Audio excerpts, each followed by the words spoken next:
한 주 동안 잘 지내셨어요?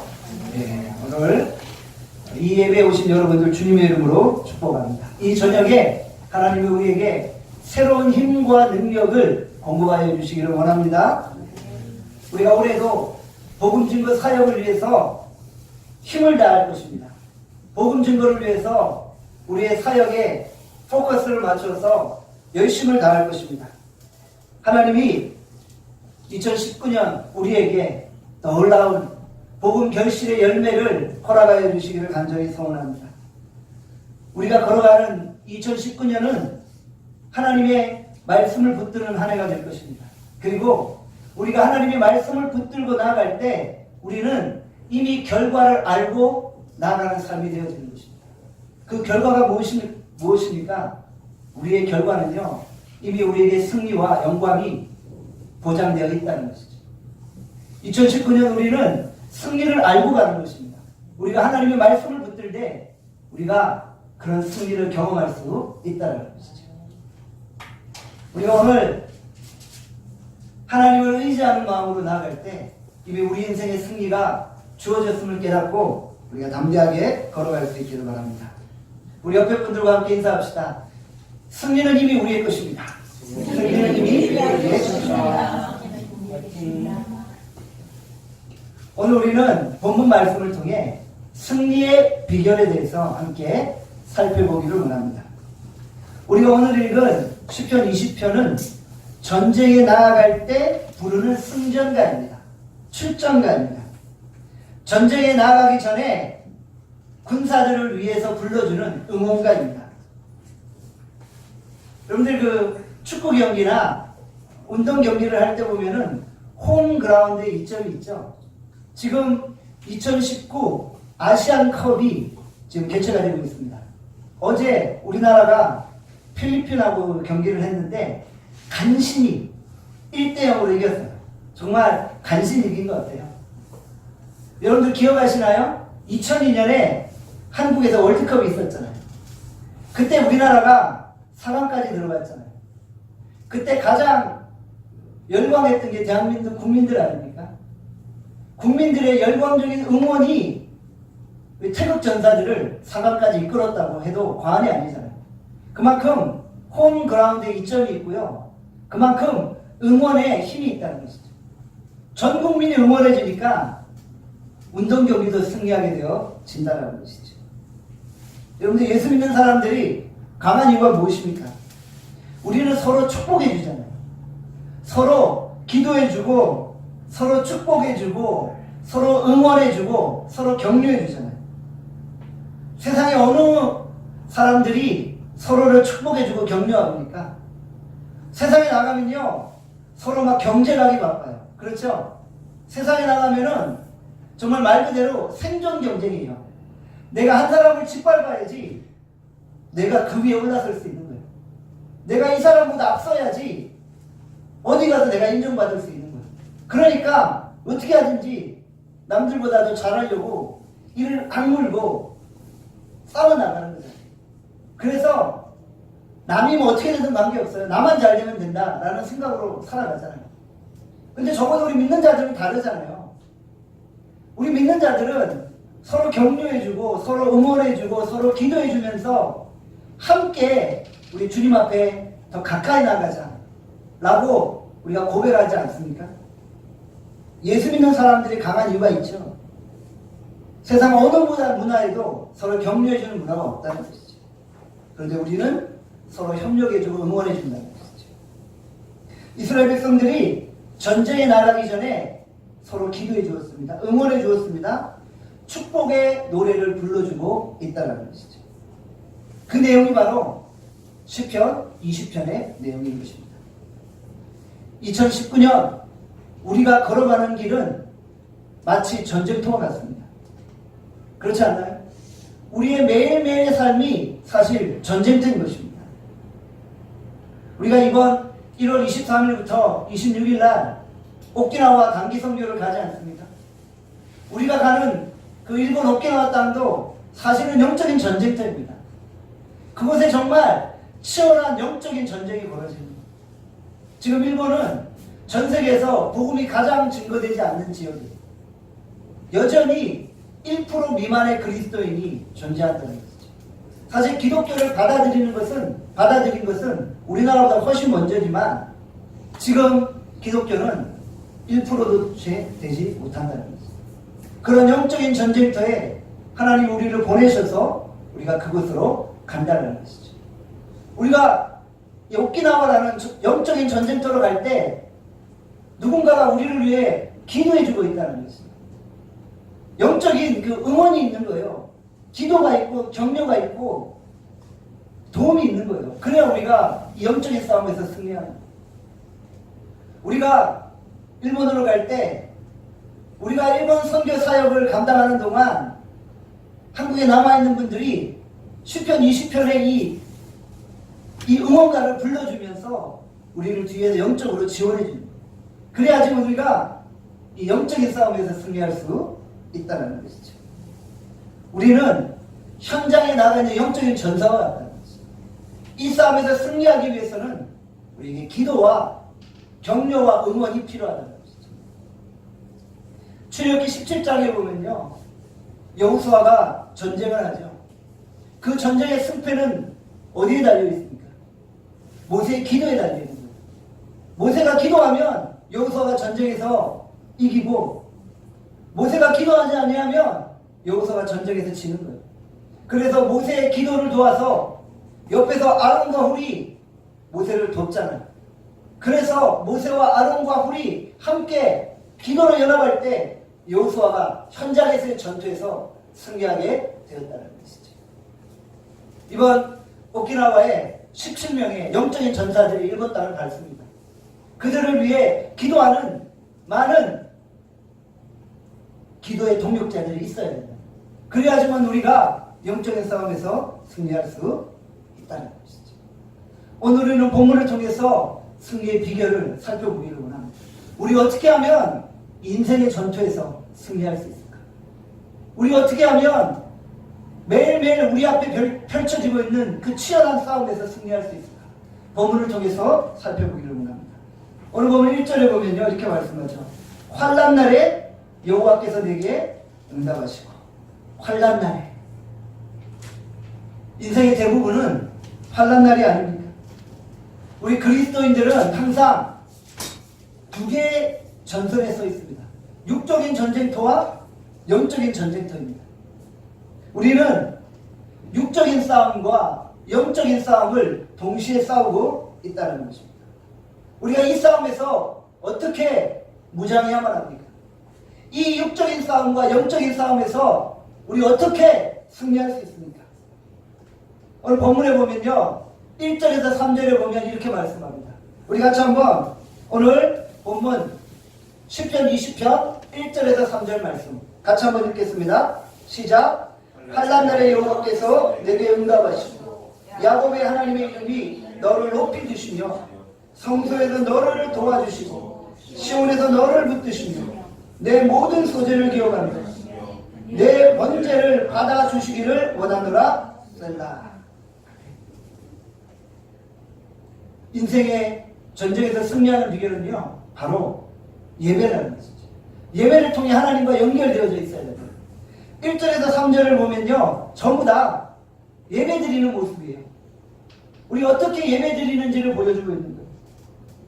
여호와 이름을 높이 들고 성소에서 도와주며 시온에서 붙들며 내 모든 소재를 기억하며 번제를 받아주시기를 원하노라. 예배 드리고 있다는 거예요. 인생의 모든 싸움의 출발점은 하나님께 드리는 예배라는 것입니다.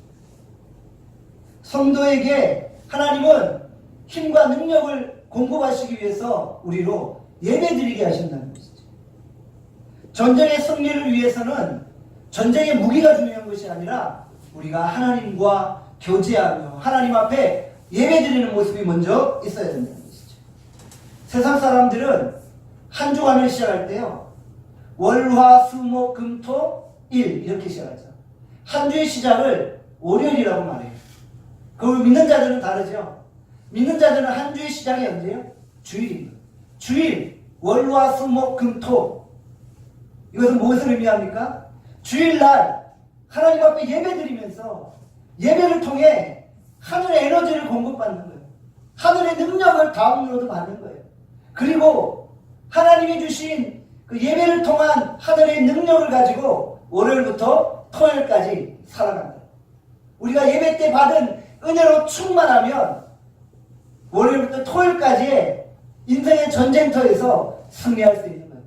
그런데 주일 우리가 하나님 앞에 온전한 예배를 드리지 못해요. 그래서 우리의 마음이 메마르고 영적으로 나태해지면요, 월요일부터 토요일까지 살면서 우리가 결코 이길 수 없다는 것이죠.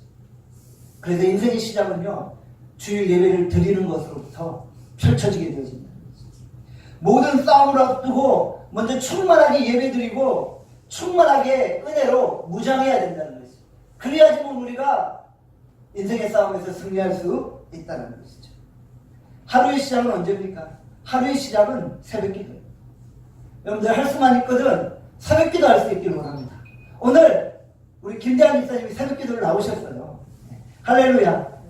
올 한 해 동안 빠지지 않고 나오실 줄 믿습니다. 하루의 시작을 새벽기도로 열어간다면 우리 인생은 승리할 것입니다. 제가 확신하건대 새벽기도로 시작하는 하루하루는 하나님이 영광 받으시고 하나님이 동행하시는 하루가 될 줄 믿습니다. 새벽기도에 승리하면요, 인생의 나머지 싸움에서 승리할 수 있는 것입니다. 예배는 전쟁의 승리가 하나님께 속하였음을 고백하는 행위라는 것이죠. 예배의 본질은 무엇입니까? 우리가 예배드리면서 무슨 생각을 합니까? 내가 할 수 없음을 고백하는 거예요. 예배드리면서 나는 할 수 없는 인생이다 고백합니다. 예배드리면서 하나님이 하셔야 된다 고백하게 됩니다. 예배는 자기를 부인하는 거예요. 예배는 자기를 포기하는 거예요. 나를 포기할 때 거기서 우리는 하나님께 집중하는 능력이 생기는 거예요. 왜요? 내가 할 수 없기 때문에 누구를 의지할 수밖에 없는 거예요. 내가 못하니까 하나님을 의지할 수밖에 없는 거예요. 그래서 우리는 하나님께 집중하게 되어집니다. 예배는 하나님께 집중하는 거예요. 그래서 우리 믿는 사람들은 결혼식이라고 하지 않잖아요. 결혼 예배라고 그러잖아요. 그래서 우리는 하나님 앞에 결혼 예배를 드리잖아요. 결혼 예배로 시작하는 가정을 하나님이 축복하는 것입니다. 새로운 비즈니스를 시작을 합니다. 시작하기 전에 뭘 합니까? 개업 예배를 드리잖아요. 왜 개업 예배를 드려요? 이 비즈니스는 하나님이 운영하셔야 됩니다 라고 고백하는 거잖아요. 하나님이 이끌어 주십시오 고백하는 거잖아요. 그래서 우리가 하나님을 선택하는 거잖아요. 그래서 결단하는 거잖아요. 그럴 때 하나님이 함께 하시는 거죠. 오늘 새벽에 우리가 여호수아서 마지막 장을 함께 나눴죠. 여호수아 24장에 보면 여호수아가 뭐라고 말해요? 오늘 너희가 섬길 신을 선택하라는 거예요. 너희가 이방신을 섬기든지 하나님을 섬기든지 너희가 선택하라는 거예요. 그러나 나와 내 집은 여호와를 섬기겠다. 우리가 여호와를 섬기고 여호와를 의지하겠다고 결단하고 선택하는 것이 예배이고요. 내 삶의 모든 시작이 예배로 펼쳐져야 한다는 것이죠. 졸업을 하면 어떻게 돼요? 졸업 예배를 드리는 거예요. 졸업 예배. 우리 나눔교회도 이제 2월에 졸업 예배를 드려요. 우리 나눔교회 안에서도요, 이번에 졸업하시는 분이 있어요. 그래서 그분들과 함께 졸업 예배를 드립니다. 졸업 예배를 드리면서 우리 하나님께 뭐라고 고백해요? 내 인생의 새로운 시작을 주님 인도해 주십시오. 내 인생의 새로운 진로를 인도해 주십시오 라고 고백하게 되어진다는 것이죠. 여러분, 믿는 자들은 전쟁에 나가기 전에 먼저 하나님과의 관계를 회복하고 하나님과 연결되어 있는 예배를 먼저 꼭 드려야만 한다는 것이죠. 우리는 예배를 통해 우리의 마음을 하나님 앞에 드리는 거예요. 내 마음을 하나님 앞에 쏟아내는 거예요. 하나님, 내 마음을 하나님 앞에 드립니다. 받아주시오. 내 마음 중심을 하나님이 보시는데 이 마음 중심이 오직 하나님께 있음을 고백합니다. 그냥 주님, 이런 마음으로 나가는 것이 아닙니까? 신명기 6장 5절에 말씀하죠. 너는 마음을 다하고 뜻을 다하고 힘을 다하여 내 하나님 여호와를 사랑하라. 마음을 드리는 거예요. 하나님께 내 마음을 드리는 게 예배입니다. 하나님은 우리의 외형이나 형식도 받으시지만 그 형식이나 외형보다도 우리의 마음을 보기를 원하신다는 거죠. 오히려 바리새인과 같이요, 외형과 겉모습은 하나님 앞에 드려지는 것 같지만 그 마음은 하나님과 멀어 있는 모습 하나님 원치 않으신다. 그런 예배는 하나님이 받지 않으신다는 거죠. 때때로 우리 나눔교회 안에 좀 볼품없는 분이 들어올 때가 있잖아요. 옷 입는 것을 보면 남노해 보이고 얼굴이 좀 초췌해 보이고 행동하는 것도 좀 어눌해 보이고 그럴지라도 정말 그 마음 중심에 하나님을 예배하고자 하는 게 열심히 있다면요, 그 예배를 하나님이 받으시는 거예요. 인간의 눈으로 보기에는 저 사람 너무 남노하고 저 사람 너무 볼품 없어서 옆에 가기도 싫고 좀 꺼려지는 사람이라 할지라도 그 중심 내면에 하나님을 예배하는 열심이 있다면 하나님은 그 예배를 받으신다. 우리 인간은 외모를 보는데 하나님은 중심을 보십니다. 하나님 오늘도 우리의 중심이 하나님께 드려지고 있는지, 우리의 예배 속에서 우리의 마음을 하나님께 드리는 중심이 있는지 보신다는 사실을 기억하시기를 바랍니다. 그래서 하나님 앞에 예배를 드리며 우리의 마음을 드리는 사람은요, 나머지 그 인생들이 형통한 거예요. 예배를 잘 드리는 사람을 보면요, 사업도 잘하고 인간관계도 잘하고요, 하는 일도 잘하는 것을 보게 되어집니다. 사람의 마음을 얻으니까 모든 게 다 잘 되는 거예요. 사람의 마음을 얻으니까 성공하는 거예요. 어떤 사람 보면요, 정말 보기만 해도 사람의 마음을 끄는 사람이 있어요. 사람의 마음을 얻으니까 그 사람을 도와주고 싶은 거예요. 여러분들, 우리가 사람의 마음을 움직일 수 있기를 원합니다. 그러면 인생이 열립니다. 학교 교육의 문제가 무엇입니까? 마음이 없는 게 문제가 아니고요. 선생님이 학생들의 마음을 얻어야 되는 거예요. 그들의 마음을 감동시켜야 되는 거예요. 그런데 그냥 지식만 전달할 때 거기서 문제가 발생하는 거예요. 우리 나눔교회도 우리 중고등학생들이 많이 오잖아요. 제가 보면서 어떨 땐 참 답답해요. 왜냐하면은 우리 이 친구들이 하는 행동들이 이렇게 너무 이렇게 때때로는 좀 철없어 보이고, 또 어떻게 보면은 또 버릇 없어 보일 때도 있고요. 그렇지만 우리의 마음속에 그래도 이 한 영혼의 마음을 얻어야 되겠다는 생각이 있잖아요. 우리가 이 친구들을 잘 이렇게 보듬어주고 이해해주고, 좀 문제와 같아서 말썽 피워도요, 잘 품어줘서 그들의 마음을 얻어야 되겠다. 정말 그들의 마음만 얻을 수 있으면 그들이 주께로 나올 수 있는 거잖아요. 그래서 우리가 기도하는 거잖아요.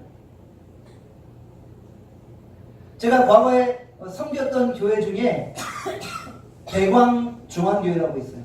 이번에 우리가 14일, 15일 1박 2일 동안 동두천에 있는 별장으로 스텝 MT를 떠나잖아요.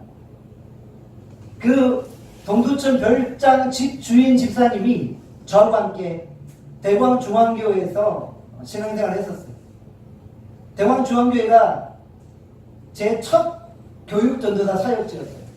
거기서 중고등부 학생들을 가르칠 때 우리 서진수 우리 선생님이 거기서 중고등부 교사로 계셨어요. 그래서 함께 믿음의 교제를 나누었던 그 시간들이 있었고요. 그래서 오늘까지 그 기도의 끈이 연결되고 있는 것인데, 제가 대광중앙교회에서 아이들을 가르칠 때 한 친구가 생각이 나요. 이 친구가 참 가정적으로 참 어려웠던 친구였어요. 가정이 파탄난 친구였어요. 부모님의 관계가 부서진 그런 가정이었어요. 마음을 잡지 못하는 거예요. 그래서 여러 번 이 친구가 자살을 시도했어요. 여러 번 칼 가지고 자기 이렇게 손목을 끊어가지고 응급실에서 몇 번 갔던 친구예요. 처음에 참 그 친구의 마음을 얻기가 어려웠어요. 근데 기도했어요. 하나님, 저 친구의 마음을 얻게 해주십시오. 그래서 다행인 것은 이 친구가 가끔씩 그래도 교회를 나오는 거예요. 인생이 얼마나 힘들었으면은 저렇게 소위 말해 망랑하는 그런 친구가 가끔씩 교회로 오는 거예요. 그 친구의 마음을 얻으려고 많이 기도했었어요. 그리스도의 사랑으로 다가갔어요. 그럴 때 어느 순간 그 친구의 마음이 열리는 거예요. 그리고 저에게 다가와서 그 당시 전도사님, 제가 전도사였죠. 전사님, 저 공부를 좀 가르쳐 주세요. 이렇게 이야기를 하는 거예요. 그래서 제가 그날로 도서관으로 가서 참고서를 빌려가지고 왔어요. 그래서 그 친구와 함께 공부를 했던 기억이 나요. 그 친구의 마음을 얻으니까요. 그때부터 이 친구가 제 앞에 무릎을 꿇기 시작합니다. 여러분들 마음을 얻으면요. 무엇이든지 가능하다는 것이죠. 우리가 자녀들에게 가르쳐야 될 것이 무엇입니까? 사람의 마음을 얻는 거예요. 명문대 나오고 뭐 좋은 직장 다니고 뭐 그런 게 중요한 게 아니에요. 너무 똑똑하고 너무 잘나면요. 사람들의 마음을 얻을 수 없어요. 오히려 그런 사람들이 세상 속에서 더 외톨이로 생활하는 거예요. 조금 모자라고요. 조금 부족해도요. 사람의 마음을 얻는 사람들은요. 그 주변에 사람들이 몰려드는 거예요. 왜 내 주변에 사람들이 안 몰려들까? 그건 다른 게 아닌 거예요. 내가 그 사람의 마음을 못 얻는 거예요. 이 사람이 아무리 옳은 소리 하고요. 아무리 뭐 100% 맞는 소리 해도 사람의 마음을 얻을 수가 없어요. 그 사람의 마음을 얻는다는 거, 이건 감정이에요, 감정.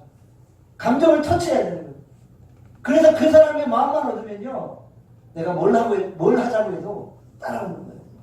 그런데 아무리 유능하고 아무리 똑똑해도요. 너무 잘나면은 그들에게 사람들이 모여들지 않는다는 것이죠. 제가 과거에도 한번 이 말씀 드린 것 같아요. 생띠주벨의 어린 왕자라는 동화가 있죠. 아시는 분들은 다 아실 텐데 그 책 속에 마음이 와닿는 질문이 하나 있었어요. 어떤 내용이냐면요. 세상에서 가장 어려운 일이 무엇일까요? 이런 질문이었고요. 그 대답은 무엇이냐면요. 사람이 사람의 마음을 얻는 것입니다. 사람이 사람의 마음을 얻는 것이 가장 힘든 일입니다. 사람의 마음만 얻으면 뭐든지 할 수 있다는 거예요. 수능 시험을 보면 그 중에 논술 시험이 있죠. 참 글을 논리적으로 잘 써요. 정확하게 써요. 서론, 본론, 결론 잘 써요. 그렇지만 사람의 마음을 얻지 못할 때가 있다는 거예요. 먼저 사람이 댐댐이가 되고 인격이 되고 그 인격 속에서 말이 나오고 글이 나올 때 거기에 사람의 마음을 끌 수 있는 거예요. 제가 강단에서 설교를 하는데요. 예를 들어 볼게요. 제가 새벽기도를 안 하면서 여러분들 새벽기도 하십시오 이러면 거기에 무슨 능력이 있고 누가 그 말을 듣고 마음에 감동이 있나요? 여러분들 이 마음을 얻는다는 건요. 내가 먼저 그렇게 행하고 그렇게 살아가는 거예요. 사람 됨됨의 인격이 먼저 그 말 이전에 드러나야 되는 거예요. 그런데 내 삶의 모습이나 내 됨됨이는 그렇지 않으면서 말만 하는 자들을 향해서 우리는 그들의 말을 거부하게 되어질 수밖에 없다는 것이죠. 그런데 예배 시간은요. 우리가 하나님의 마음을 얻는 시간이에요. 우리가 예배를 통해서 하나님의 마음을 얻는 거예요. 하나님은 우리가 가지고 있는 형식이나 외모를 보는 게 아니라 그랬죠. 우리의 마음을 보시는 분이에요. 그래서 오늘 예배를 통해서 우리가 하나님의 마음을 사로잡는 거예요. 하물며 사람의 마음도 사로잡으면 내가 하자는 대로 그 사람이 따라오게 돼 있어요. 그런데 우리가 예배를 통해 하나님의 마음을 얻으면 하나님이 우리의 길을 선하게 가장 좋은 것으로 인도해 가신다는 거죠. 하나님이 원하시는 것은 마음을 다하고 뜻을 다하고 힘을 다하여 하나님을 사랑하는 거예요. 그 하나님의 사랑하는 모습을 통해서 하나님이 우리를 축복하십니다.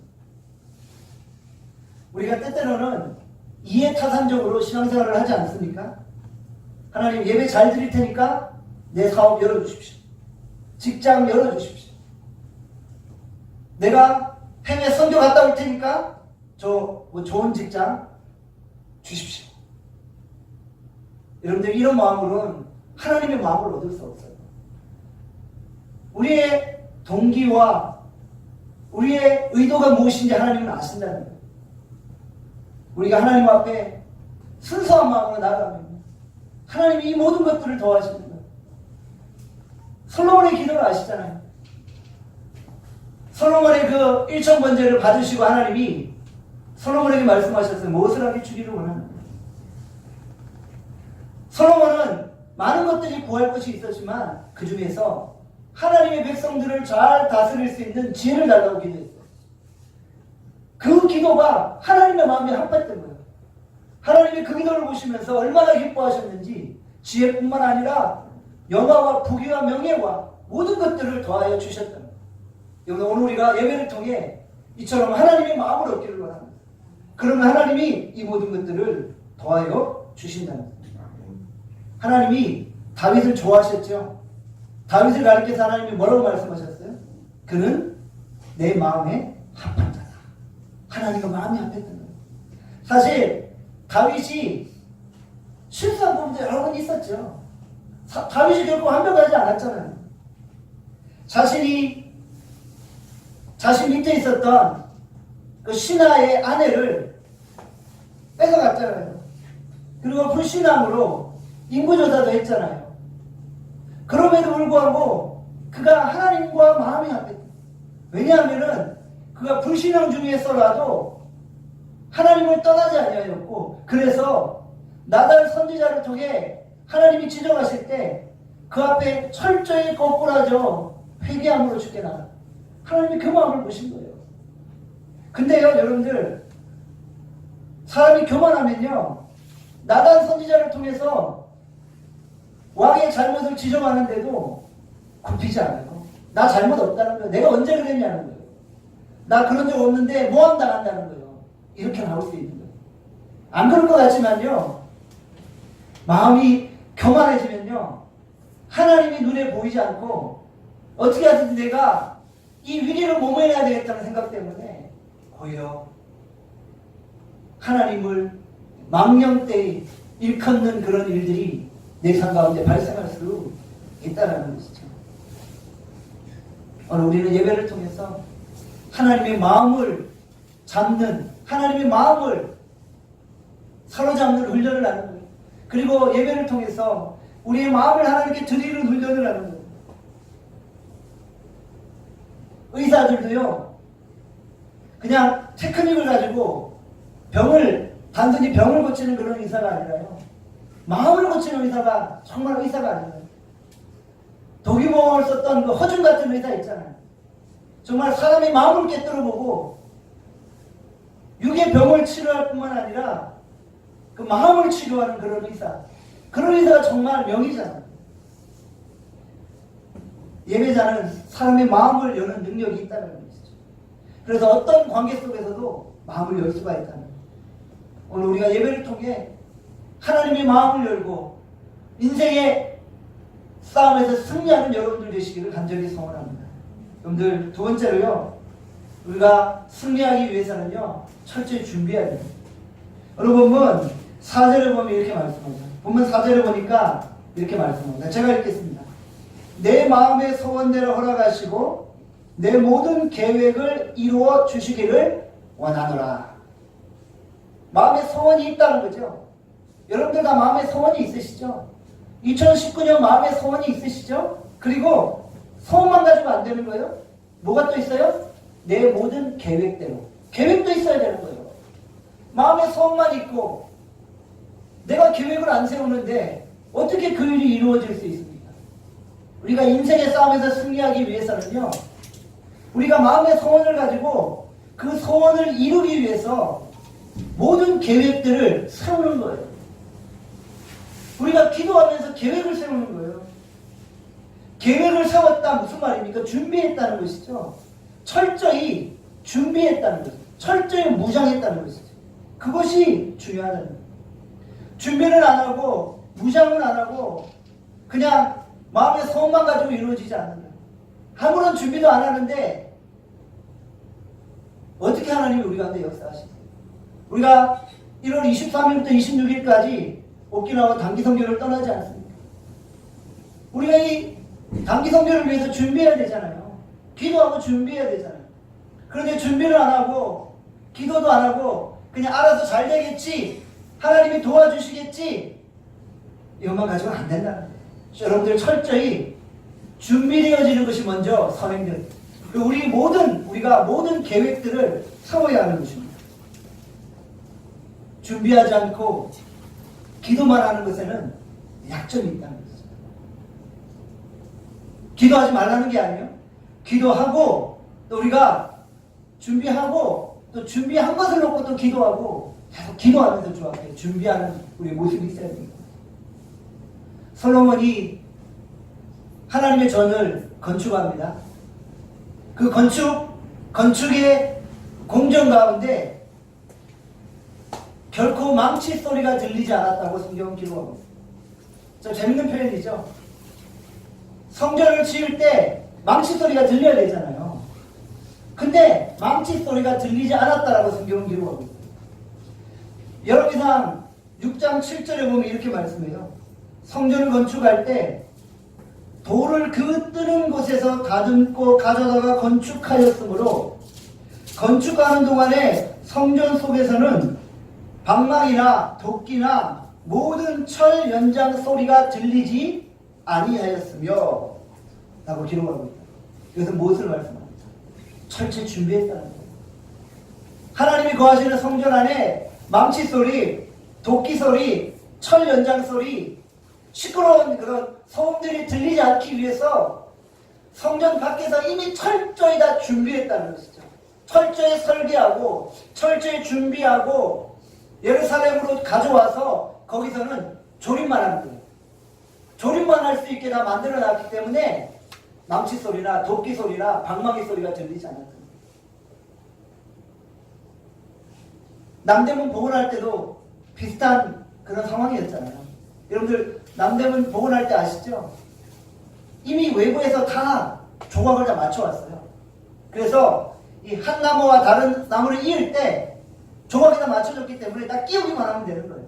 뭐 남대문 앞에서 뭘 자르고 뭐 켜고 이런 게 없었어요. 그냥 조립만 하면 되는 거예요. 그런 시기였다는 거예요. 다 준비가 되어 있었던 거예요. 원래 준비가 안 되면 시끄러운 거예요. 원래 용각산은 소리가 안 나는데 소리가 나는 거는 용각산이 아니에요. 그건 짜가예요. 가짜.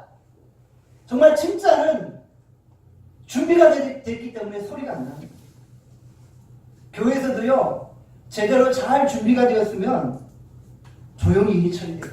준비가 안 되니까 뭐가 좋아 시끄럽고 어수선 떨고 그렇게 하는 거예요. 조용하다는 것은 준비가 다 됐다는 거예요. 그래서 교회는요, 교회 안에서는 우리가 철저히 준비해서 조용하고 오히려 현장 속에 가서 시끄러운 거예요. 교회 안에서는 준비를 잘해서 조용하다가 하나님이 주신 그 말씀의 에너지, 하늘의 능력을 다운로드 받아서 그 능력 가지고 현장으로 가 세상으로 가서 거기서는 시끄럽게 복음을 전하는, 세상이 떠들썩하도록 주의 복음을 증거하는 거예요. 우리 나눔교회가 12월 25일 날 구로역 광장에서 크리스마스 찬양하듯이요, 정말 구로역에 떠나가도록 주님을 외치는 거예요. 어둠의 영들, 사단의 영들이 감히 범접하지 못하도록 하나님의 그 통치와 다스림이 이 땅 가운데 있음을 선포하며 이 땅은 하나님의 땅임을 우리가 외치는 거예요. 세상에서 우리가 소리 지르는 거예요. 저 여러분들이 정말 철저히 조용할 정도로 준비하고 계획하는 그런 믿음의 종들이 되시길 바랍니다. 그럼 우리가 무엇을 준비해야 됩니까? 무엇을 준비할지 알려면요, 현장을 가야 됩니다. 전도를 하는 사람이 내가 어떻게 전도할지를 알려면은 전도 현장으로 가야 되는 거예요. 이론만 가지고는 안 되는 거예요. 물론 우리가 철저히 이론을 공부해야 돼요. 어떻게 해야 되는지 방법론을 강구해야 되지만 결국은 그 방법이 현장이 없으면은 그냥 무용지물인 거예요. 결국은 우리에게 현장이 있어야 되는 거예요. 그래서 자꾸 현장 실습을 해야 되는 거예요. 복음을 발견하기 위해서 현장을 가야 되는 것이고요. 또 때로는 배우기 전에, 교육받기 전에 먼저 좀 현장도 가보는 것도 필요해요. 먼저 현장 가서 한번 부딪혀보고 깨져보고 아 이것이 필요하구나라고 알면 그때 이제 와서 교육을 받는 거예요. 그러면 머리에 쏙쏙 들어와요. 내가 이렇게 부딪혀보니까 이렇게 문제였는데 아 이렇게 대처하면 되겠구나. 여러분에게 현장이 있기를 바랍니다. 현장에 나가야지 무엇을 준비하는지 무엇을 준비해야 되는지 깨닫게 되죠. 전도연도 마찬가지죠. 예. 밖으로 끌고 나가서 어떻게 전도하는지 한번 보여주는 거예요. 현장에 답이 있습니다. 현장보다 더 좋은 교사는 없습니다. 현장에서 부딪히는 자만이 제대로 준비할 수 있다는 것이죠. 다윗을 한번 보십시오. 다윗이 골리앗과 싸워서 승리했잖아요. 그런데 다윗이 그냥 어쩌다가 골리앗과 싸워서 우연히 승리한 게 아닙니다. 그는 이미 들판에서 충분한 현장 경험을 쌓았던 거예요. 들판에서 사자와 곰이나 여러 가지 짐승들로부터 자신의 양떼들을 지키는 현장을 쓰고 있었던 거예요. 사자와 곰이 왔을 때 그들로부터 자신의 양을 보호했던 거예요. 돌팔매질로 사자를 쫓아내고 곰을 쫓아냈던 거예요. 막대기로 그들을 몰아냈던 거예요. 그러면서 들판에서 하나님이 들판에서 사자와 곰으로부터 내 양떼를 지켜주셨음을 그 믿음으로 고백했던 거예요. 그 믿음의 현장 실습이 있고 나니까 골리앗 앞에서도 담대한 거예요. 만군의 여호와 하나님이 들판에서 나 양떼들을 곰과 사자로부터 지켜주셨던 그 기억을 가지고 저 하나님을 모르는 블레셋 백성 이 골리앗에게로부터 하나님이 나를 지켜주신다는 확신을 가졌던 거예요. 현장이 없이 갑자기 그렇게 짜잔짠 골리앗과의 싸움에서 승리하는 것이 안 되는 것이죠. 현장 속에 들어갈 때 준비해야 되고요. 제대로 무장된 뒤에 다시금 현장으로 나가야 됩니다. 말꾼들은요 그냥 말만 번지르르 하는 거예요. 말은 많이 하고 말은 잘하는데 현장이 있어 물어보면 현장이 없어요. 경제학자들 말은 잘하는데 정말 경제에 대한 실전 경험이 있냐? 해보면 없어요. 무슨 경제연구소 이런 분들 있잖아요. 경제학자들 이론적으로는 빠삭해서 이론적으로는 타고난데 정말 그 이론이 현장에서 먹혀 들어가는 거예요. 그렇지 않을 때가 더 많다는 거예요. 오히려 현장에서 닳고 닳았던 시장 아주머님이 더 경제에 밝을 수도 있다는 것이죠. 여러분 오늘 우리가 현장을 가지는 그런 하나님의 백성들이 되어지기를 원합니다. 현장 속에서 부족함을 깨닫고 철저히 준비하는 믿음의 종들이 되시길 바랍니다.